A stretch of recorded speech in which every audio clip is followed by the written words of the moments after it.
Olá, meus queridos, sejam bem-vindos a mais um semestre de trabalhos. Então, hoje a gente recomeça o nosso semestre em Geografia e esperamos que dê tudo certo aí, né, durante este semestre letivo. Então, hoje, né, reiniciando, então vamos comentar um pouco sobre dinâmica climática. Tá, o que é a dinâmica climática? Olha, é clima, algo, né, que eu acho que todo mundo aí já tem um contato, tem uma noção. Mas será que eles têm uma noção certa? Será que a gente, né, não embola as coisas? Vamos ver.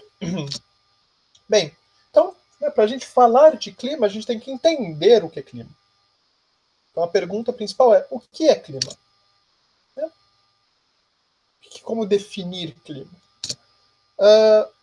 Uma coisa que, antes de responder, a gente pode também se indagar é se tempo e clima são sinônimos. Que a gente utiliza ambas as palavras para se referir, às vezes, à mesma coisa. Então, o clima está feio, o tempo está feio. O clima é frio, o tempo está frio. Mas será que eles significam a mesma coisa mesmo? Então, vamos primeiro, né, trabalhar então esse embate entre as definições de clima e tempo, que é algo essencial para falarmos de clima. Bem, clima, uma definição mais rigorosa, são as condições da atmosfera durante um período longo. Então é como né, a atmosfera ela pode variar de pressão, né, o ambiente atmosférico de umidade, temperatura. Então são diversos fatores, só que num período longo. E aí o tempo, então vai ser algo, vão ser condições da atmosfera momentâneas, é como está naquele dado momento, é um ponto, né, só um ponto, enquanto que o clima seria tudo. Nossa, mas é momentâneo ao longo do tempo, faz muita diferença? Vamos ver. Então, o tempo como algo momentâneo, né? Então, quando a gente pega o tempo como algo momentâneo, a gente vai ter frase do modo correto, né? De utilizar essas duas palavras. O tempo está nublado hoje em São Carlos. Há dias nublados, né, em São Carlos. Porém, não todos os dias são nublados em São Carlos. E quem é de São Carlos sabe que aqui faz sol para dedéu. Então, há dias nublados, mas isso não é todo, né? Se a gente fosse caracterizar o clima em São Carlos, em geral, a gente ia falar quente. Enquanto que o clima, então, como algo mais sério. Então, o clima em Londres é nublado. Aí sim, né? Londres, em geral, vai estar nublado. Você vai pegar um dia qualquer em Londres, a chance de você pegar um dia nublado é muito grande. Uma curiosidade histórica rapidinha, só para contextualizar um pouquinho isso, quando a atual rainha da Inglaterra, né, a rainha Elizabeth, foi ser coroada, ela não é coroada logo após a morte do rei, né, houve um intervalo grande entre a sua ascensão e a sua coroação, e eles tinham separado um dia especial para a coroação da rainha, que seria o único dia do ano, isso lá na década de 50. Então seria o único dia do ano em que faria sol em Londres. Então eles falaram, não, vai ser esse dia aqui, a gente quer um dia bonito para poder filmar, tirar foto, etc e tal. Então era o único dia do ano que ia fazer sol na cidade de Londres no horário que eles queriam e não fez. Estava nublado e chuviscou. Então, essa grande diferença entre tempo e clima. Perfeito? Então, tentar diferenciar com esses dois exemplos. Uma coisa que às vezes acontece, então é o tempo. Então, às vezes faz frio em São Carlos. Às vezes neva no Brasil, não significa que no Brasil neve, né, constantemente, tem a período de nevada. Neva em determinadas regiões muito, muito pontuais. Enquanto que o clima, então, vai ser aquilo, né? Aqui, São Carlos é quente, no Brasil, em geral, é quente e úmido. Perfeito? Então, diferenciar aí tempo e clima. Mais uma vez, clima como algo mais sério, o total, e tempo, algo momentâneo. Ah, mas o tempo varia muito. Aqui em São Carlos, por exemplo, tem dia que faz muito calor e tem dia que faz muito frio. Como que eu vou definir o clima? Ora, a constância ao decorrer. Às vezes você vai ter um inverno mais rigoroso num ano, às vezes um verão mais fraco no outro. Mas quando você faz uma análise histórica mesmo, você vai pegando dados de vários e vários anos, você vai observando, então, uma constância, mesmo que o tempo varie. Que é aquela discussão do pessoal comentando sobre o aquecimento global. Como que está tendo aquecimento global se em determinado lugar que nunca fez frio começou a fazer muito frio? Em determinada época do ano em Roma estava fazendo frio? Mais uma vez, aí essa é a parte do... Isso é tempo, isso é momentâneo, isso aí é um ou outro dia que fez muito frio. Mas, em geral, ali na constância, ali na análise histórica, está fazendo mais calor. E eu gosto de ilustrar isso, então, com esses dois gráficos, certo? Então, olha que interessante. Esse gráfico aí, senoidal, né, o formato aí da matemática ali do seno, em verde, então seria o tempo, ele oscila, certo? Não, aqui obviamente está um seno que é uma oscilação constante, mas ele pode oscilar do jeito que ele quiser. Você pode lá fazer a maluquice que você bem entender. Mas ele oscila, às vezes ele vai ter uma temperatura mais baixa, outra maior, enquanto que o clima é a constância, é o que você tira de tudo isso, que aí seria essa, né, a linha reta em azul. Então, nossa, como que se o tempo oscila, como que eu vou fazer? Análise histórica. Perfeito, meus queridos. Bem, mas tá. Então a gente definiu o que é clima e o que é tempo, mas o que define o clima de uma localidade? Por que determinado lugar vai ser majoritariamente quente, ou majoritariamente frio, ou ameno, ou o que for? Bem, é bem comum a gente associar que isso acontece devido ao formato da órbita da Terra ao redor do Sol. Como assim? A gente tem, primeiro que a Terra, né, a órbita da Terra seria uma elipse, certo? Uma elipse é um círculo achatado. Ali quem lembra das aulas de geometria analítica, cônicas, da matemática. Então a gente teria onde o Sol ocupa só um dos focos, certo? A gente teria ali a gente tem, na verdade, o afélio e o periélio. O afélio é o ponto mais distante que a Terra se encontra do Sol. Então a gente está muito longe do Sol, então a gente recebe menos luz solar, então vai ficar mais frio no afélio. Enquanto que no periélio, que é o ponto mais próximo do Sol, então a gente receberia muita energia. Então, né, a gente seria a época então aí do calor. Que aí, né, então será que é por isso? Então só vamos relembrar, só formalizar isso que eu já disse, que é a primeira lei de Kepler. Acredito que muitos já tenham visto isso na física, que é que o planeta, né, em órbita em torno do Sol descreve uma elipse mais uma vez, é tipo um círculo achatado com dois focos no centro. Aí, né, qualquer coisa, dá uma pausadinha, vai ver só como que é a formação da elipse com dois focos. E o Sol ocupa um dos focos. Será que é isso? Então vamos ver. Será que é assim? Então aqui, ó, a gente tem o quê? Os dois focos. Então aqui os dois focos da elipse, onde o Sol, aqui em A, mas é o Sol, ocuparia um dos focos. Então aqui, olha só a distância, né? Que isso aqui é uma elipse, aqui tá bonitinho. E aqui até a distância aqui, né? O afélio. E aqui, né? O periélio, que ele está mais perto. Será que é isso que define o clima? Não. Por quê? Porque, na verdade, a nossa elipse é quase um círculo. Os dois focos estão tão próximos que não vão fazer muita diferença. A diferença entre o afélio e o periélio são cerca de só 5 milhões de quilômetros. Nossa, só 5 milhões de quilômetros? Em unidades, né, em medidas astronômicas, isso não é muita coisa. Isso não vai fazer grande diferença para a Terra. Então, calma, professor. Então você... Tá, então eu falei tudo isso para desmistificar isso aí que tem a ver com afélio e periélio. Então... Tá, professor, então você falou tudo isso, então que diabos que desenvolve o clima? Bem, então a culpa vai ser da inclinação da Terra. Olhem só, a Terra, ela não gira retinha. Ela tem essa inclinação, que é essa setinha azul. Então ela é meio tortinha, e esse eixo roda também. Perfeito? E é isso que vai ser, então, responsável pelo clima. Então recebe luz solar, olhem só que interessante. A linha do Equador está aqui, ó, também torta. Né? Vamos falar mais ou menos assim. Então, quando está nesta inclinação, a gente vai ver que tem outra inclinação. Quando está nesta inclinação, aqui o hemisfério norte vai receber mais luz solar do que o hemisfério sul, que está para baixo. Enquanto em outra época do ano que aí o eixo vai lá e gira, né, aí aqui a linha do Equador, o hemisfério sul recebe mais calor do que o hemisfério norte.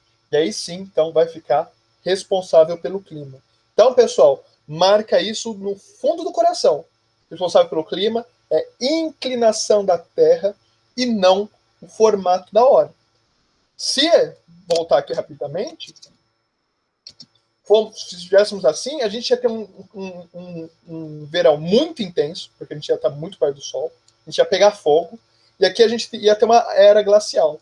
Então, muito pouco provável que a gente sobrevivesse. Então, agradeço dizer assim, é quase que... Isso aqui é uma elipse, isso aqui é uma construção de elipse, porque os dois focos não são concêntricos. Eles estão pertinhos, obviamente que esse ponto está maior que esse, mas eles não estão juntos. Então, aqui ainda é uma elipse, aqui está tão próximo de um círculo que a gente não vê grande diferença. Perfeito? Então tá. E aí a gente vai ter o quê? Esse eixo da Terra, que também roda, ele vai se movimentar, então ele vai se inclinar, tender para o hemisfério norte com a cabeça para cima e depois o hemisfério sul, né, com mais contato. E aí, só que nesse processo a gente vai ter momentos onde a gente vai ter o máximo, onde o hemisfério norte, a diferença entre o hemisfério norte e sul, e, né, a parte onde ambos estão meio que equilibrados. Aí a gente vai ter então o equinócio, que é então o momento onde a inclinação da Terra é basicamente retinha. Não tem aquela inclinação torta, ela está mais reta. Onde ambos os hemisférios, tanto o norte quanto o sul, vão receber a mesma quantidade de luz. Ah, mas o leste-oeste não importa? Não. Nesse aspecto, só apenas norte e sul. Então, o equinócio, então a palavra equi, né, de equação e tudo mais, né, de igualdade. Então, tanto o hemisfério norte quanto o sul estão ali recebendo a mesma quantidade. Que aí, então, temos o dia do equinócio, que marca que vão ser os dias iguais, que o dia e a noite têm a mesma duração. Enquanto que o solstício, então, ele é o máximo ali da diferença. Então, o momento que a diferença da luz recebida entre o hemisfério norte e sul é mais gritante. Que aí a gente vai ter, então, uma noite muito maior ou um dia muito maior que a noite. Nossa, mas que coisa! Como assim? O nosso dia tem 24 horas. O equinócio é 12 para cada. O solstício não vai ser 12 para cada. Às vezes a gente vai ter umas 10 horas de dia e as 14 horas restantes de noite. Então, é essa diferença, é quanta luz a gente recebe. E isso, como é responsável, a gente está falando que é responsável pelo clima, porque é responsável pelas estações do ano, que é onde a gente consegue descrever melhor o clima, né? Que aí é verão, outono, inverno e primavera. Então, aí em ordem, né? Então, o verão é aquela época mais quente. O outono, então, quando começa a receber menos luz, ainda recebe luz, mas nem tanto. O inverno, né, que seria o mínimo de recebimento de luz solar, o momento mais frio. Depois a primavera, quando volta a receber uma boa quantidade de luz para voltar para o verão e fica nesse ciclo. É interessante que como a gente vai ter, né, sempre, tirando nos equinócios, vai ter sempre a diferença norte-sul, as estações são sempre invertidas. Como assim? Se aqui no Brasil é verão, que fica majoritariamente no hemisfério sul, no hemisfério norte, então, é inverno. Por isso que, por exemplo, no Natal tá aquele frio pra caramba aqui no Brasil, enquanto que lá a gente tem toda essa romantização do Natal com o Papai Noel, neve e tudo mais, coisa que aqui no Brasil não dá. Toda aquela roupa vermelha, cheia de quente pra caramba. Então, por isso, então é tudo trocado. Quando é outono no hemisfério norte, é primavera no hemisfério sul. Quando é primavera no hemisfério norte, é outono no hemisfério sul. É sempre trocado. Isso é algo muito importante. E aí a gente vai ter, então, o solstício, vai ser do inverno e do verão.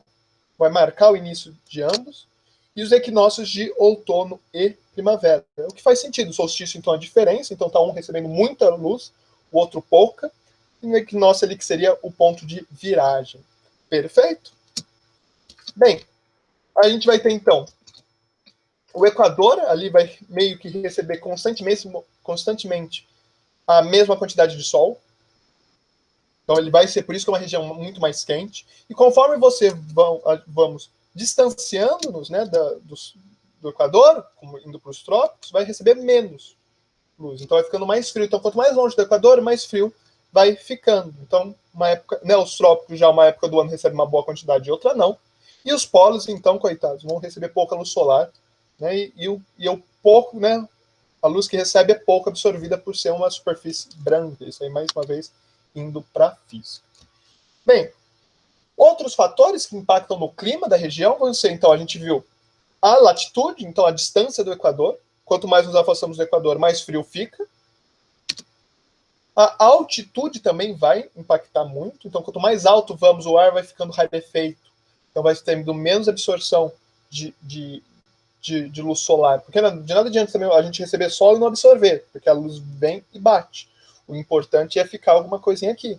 Quanto mais alto a gente vai, menos é absorvido. O ar vai ficando rarefeito. Então, também vai ficando mais frio. Para nós, eu acho que é razoável. Então, a gente vê ali os picos das montanhas muitas vezes, né? Não aqui no Brasil, mas com neve. Temos Campos do Jordão, que é uma região mais fria por ser mais alta. Temos também o relevo, que a gente vai discutir um pouquinho mais na próxima aula. E é muito importante agora são as massas de ar. O que são massas de ar? Bem, são massas de ar, não tem segredo. Aí, dependendo de onde elas se formam, elas vão receber ali, eles vão absorver, então, o calor, a umidade, ou o frio, ou o que for. Então, ali da região onde ela se forma. Que aí, então, ela vai ser formada ali através de pressão. A rotação da Terra também vai fazer vai ser responsável disso. E as correntes de ar, né? Que seriam como rios de ar, vamos falar assim. Perfeito? E bem, então a gente vai ter a massa de ar, que geralmente ela tem uma movimentação mais lenta, por isso que ela consegue ficar bem característico da região onde ela se forma. E depois, quando ela começa a se movimentar,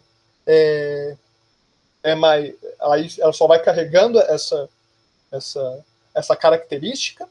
Então a gente vai tentar diferenciá-la um pouquinho quanto, então, aonde ela é formada. Bem, se ela se origina no continente, bem, o continente tem terra, tem pouca água frente aos oceanos, obviamente. Então, geralmente, é seca. Mas por que geralmente? Em geral, ela vai ser seca.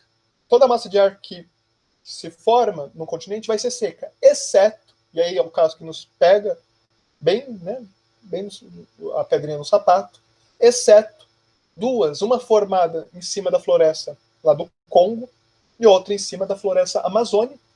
Então a floresta, por conseguir concentrar muita umidade e tudo mais, então vai ser uma das poucas massas de ar continentais, né, formadas no continente, que vão ser úmidas. Mas, em geral, né, se a gente não estiver falando da que é formada na floresta amazônica, nem na do Congo, elas vão ser secas. Mas aí também lembrar o tamanho da floresta, não é qualquer florestinha, uma floresta grande. E nos oceanos, aí sim.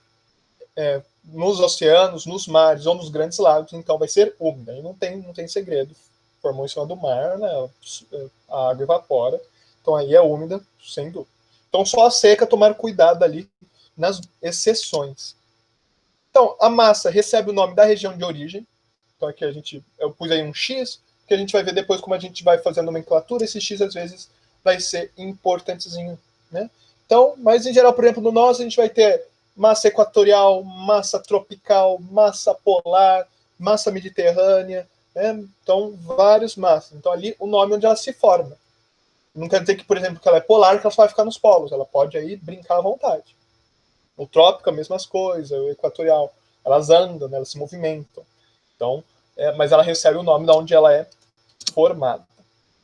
Bem, então a gente vai ter aí os fatores climáticos estáticos, ou seja, que eles são ali fixos da região, devido à localização da região mesmo. Então, como latitude, que a gente viu, então a distância do Equador, altitude, a distância em relação ao nível do mar, e o relevo. Que aí o relevo ele vai variar, né? Se for, a gente vai ver que o relevo, confia em mim, que relevo é algo, a gente vai ver um exemplo muito bom aí no Brasil, é só para não dar spoiler para quem ainda não sabe. E temos os fatores dinâmicos, que se movimentam, que não são necessariamente da região, mas que chegam na região, como, né, as massas de ar. Perfeito? Bem, então aqui a gente vê a parte da pressão, da onde, como movimento, né, qual força vão ter as massas de ar, através então da parte ali onde elas são formadas devido ao mesmo coisa de recebimento de luz solar. Aqui no Equador, que sempre recebe muito, são regiões, né, de baixa pressão, enquanto que aí os polos vão ter altas pressões, certo? Então essa variação de pressão na Terra, então a gente vê que a Terra não tem uma pressão só, obviamente a gente tem a pressão atmosférica, mas é outro esquema. Então aqui, e aí conforme a gente vai se distanciando, aqui vai se criando, aqui é os trópicos também como regiões de altas pressões. Então essas diferenças de pressões vão fazer a movimentação das massas de ar. Perfeito?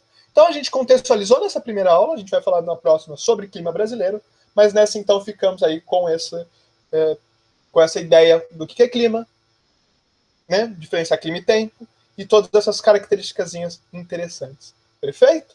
Então, muito obrigado, um ótimo começo de semestre para todos nós, e vamos que vamos!